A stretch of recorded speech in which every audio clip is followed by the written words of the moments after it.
Very cool. Well, good. We'll have to do that. Well, Vaughn, if that's all you did, let me tell you, I've been getting into some things that I I doubt it. can remember. Of course, I watched the Mortal Kombat movie. Very excited to talk about that. But finally, I received I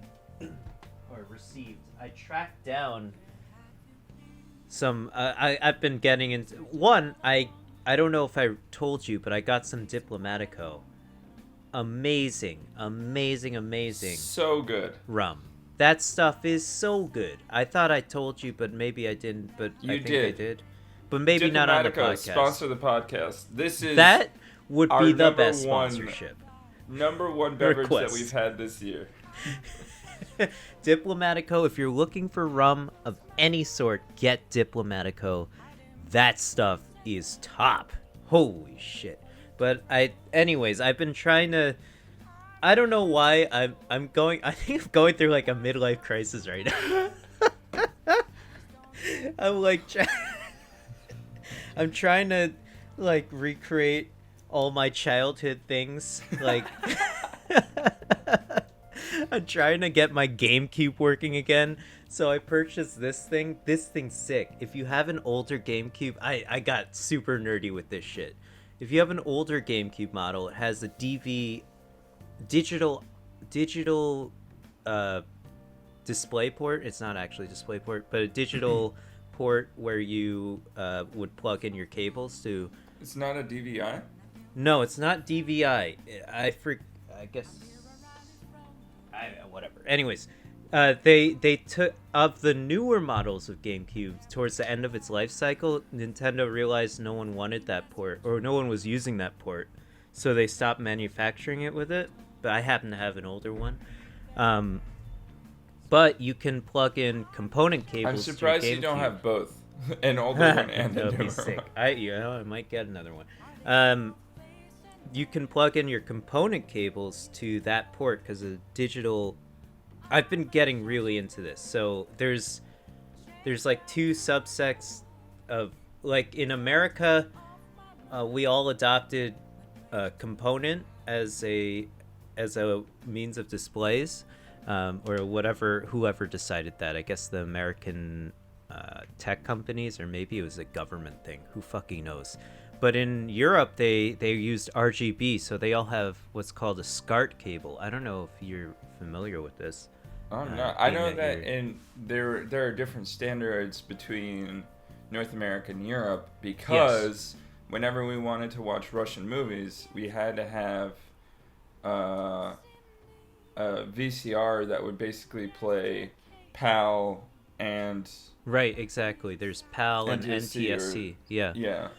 And NTSC is definitely superior to PAL. No offense to PAL. Because it's 60 frames per second as opposed to 50. So I don't know where they were going with that. But if you have this digital output, you can purchase one of these, which is really great. It plugs into both ports of your GameCube. And you can... Anyways, that digital output can display... You can plug in official GameCube component cables, which are now $250 plus. They're very expensive. Nintendo only made like 5 of them, apparently. But they made a lot of Wii component cables. This will connect to HDMI and Wii component cables at the same time as both ports. So you can display out to that. Then I also purchased the OSSC, which is a really great affordable line doubler.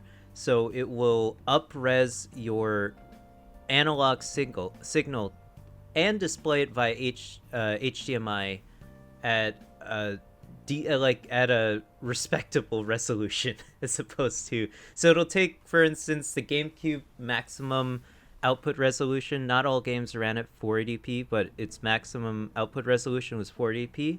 This will double the line without any lag input, which you would typically get with these types of converters, and then it'll display it, I think, at like 720. I have to figure out the exact settings, but you can optimize your shit. This thing that I purchased is now. The future is finally now. This line doubler is very confusing to me, so I need to figure it out. It looks like it was put together by... I don't know his name. The guy, they just hired him at Linus Tech... Not just hired him. They hired him like maybe a year or two ago at Linus Tech Tips. He's the bigger guy who always talks about... Anthony. I really like that guy. He's so cool. I like most of the stuff. I like all of them. Camera. I'm not saying I don't like any of them. Yeah, Julien was just saying that he hates most people. I don't like Linus. And only likes Anthony. I do really like Anthony though. He's so nice. But it looks like something that someone who likes Linux. It looks like a Raspberry Pi essentially, but with a really shitty LCD screen on it. But it will essentially double. So it doubles the line. So that means it doubles the amount of pixels without any input lag, which I don't understand how that exactly works, but it's pretty cool. And I'm very excited to optimize it. And then I'll be able to stream retro games. And then I'll be able to go back and get like a Sega Saturn and a Sega Dreamcast, which I found are actually not incredibly expensive. The Video Games New York and both Brooklyn Video Games and Video Games New York, I'm lucky I have access to these stores. They have like countless numbers of them, and they're like, I mean, they're $100, but realistically for an old piece of tech that could potentially be like $300-$400, who knows? But they're selling them for like $100 refurbished, so I'm pretty excited about that. I might hit you up for ordering one of them through you, by the way. Yeah, if you want, I'll definitely send it to you. You could actually order it from Video Games New York website. They ship. They're very by the way, I have to give them props. They're a very professional business. They're awesome out there. I didn't expect, like, typically at these gaming stores, they're I don't know, like they could be run by dicks, but these guys are really, like just some pretentious nerd in the background tinkering with some like the classic Simpsons character. Yeah, exactly. They could be run by that guy, but Video Games New York, very nice guys there. They're definitely used to people coming into the store just to window shop, because they have they have 3 rows of retro shit, and they have in the back, oh my god, they've got a PlayStation 3 signed by fucking Hideo Kojima, and they're selling it for like, yeah, they're selling it for like $2,500. They also that doesn't sound like that much. Exactly. And it's like a Metal Gear Solid shit. It's so cool. But I'm also as we were discussing in the front of the podcast, I'm also getting into Gundam painting and collecting, so I'm fucking nerding out over that. I'm just living my basement dream life that I have always wanted to live, but don't have enough time to live now. It sucks. So you're telling me you're finally getting to the point where you have, like, cash? No, I don't. That's the problem. I'm just sending it. I'm just getting really fixated on it as a midlife crisis aged person would. Nice. You know what I mean? It's happening early for us. It's happening early for us because we've gone through a pandemic, and looking forward doesn't look so great.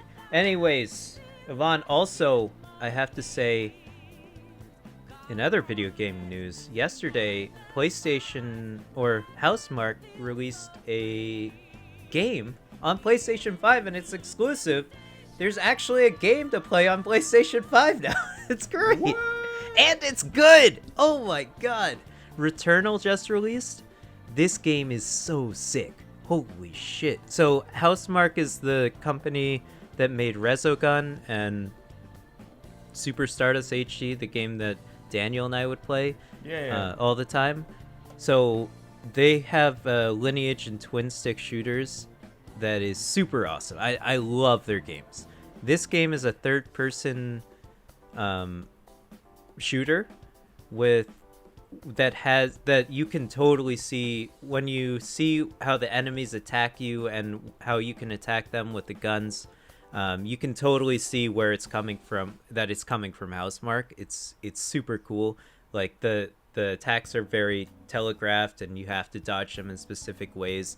And it's about this woman, this space explorer who crash lands on a planet, and every time she dies in the video game, she relives that experience. She wakes up again, crash landing on the planet. Yeah, it's Groundhog Day, but it's also a lot super inspired by Inception. No, not Inception, Interstellar, Alien. It's got all sorts of vibes from those movies. Metroid definitely in there. It's also a roguelike, which is I didn't think I would like about it, but it makes sense with the story. They figured out how to tell roguelike stories well now after Hades, nice. Which apparently told a great story. I didn't play it yet, but they've figured out how to tell more of the story every time you die. So it's like and she tells it through logs that she leaves herself on the ground, and you find them, and it's audio logs. It's like a BioShock in a way. This is a fantastic game, and that's of course cool. It's running at 4K 60, so it's beautiful. This game is awesome. You have to pick it up if you have a PlayStation 5. I can't. I have no way of playing 4K. I know. Oh well. I'm sorry, but I'm sorry. Look, these I are have the been things you need to invest in. Getting a 4K OLED TV though. Right, but where's it gonna be, Yvonne? You gonna put it in Syracuse and then you're gonna leave? Or are you gonna put it in New Orleans? Most likely. That's what's gonna happen. So then don't buy it. Anyways, yeah. Yvonne, oh my god, Returnal's so fun. I love this game. It's great. That sounds awesome. It's also incredibly and I can't wait hard. to have the opportunity to buy a PS5. I have been entering the new egg shuffle every day for like the past 10 days, and I have not gotten selected yet. I have 1 in 100,000 chance of getting selected, and it's creeping up on that time where I'm gonna get it. I'm gonna get it. If it's no cost to enter, then why wouldn't you enter? Yeah. There you go. But they sell everything in a bundle. Sometimes they have the PS5s on there. I'm totally cool with that. But I'm really trying to limit my opportunity to. I'm cutting that down because I want my opportunity just to buy the exact graphics card I want. I'm not in like a hurry to build my PC, so I only want like a white or a very like light silver graphics card. And if you got it, you could still use it. Yes, exactly. I already have like a white case, and I could remake that into a white build. Right. The only other thing is because they bundle it, they're bundling it with the. Usually it's either a really high-end B550 or an X570. Very cool. That sounds very intense. But I haven't thought about building PCs in a while, but oh man. I want an X570, that sounds like fun. But I want the Asus like Prime or the ASRock Steel Legends. Like they have like a both of those are white, with some accents boards. So I really have an idea of what I want for this machine. Yvonne, if you're building this and you're not doing a custom water loop, I will be angry. That's all I'm saying. But that means I have to get. So. But why wouldn't you? How do you do a custom water loop for a graphics card? Do you have to take the fans off and then put Yes. Do you have to get the water block for the? Yes. So that makes it more difficult. Well, that means I could get whatever graphics card. But then it will. Yes. Because I'm going to take the faceplate off anyway. Yeah. Yes. All right, everyone. We just solved a problem here on the podcast, but you know what didn't get resolved? Much of anything in the Mortal Kombat movie.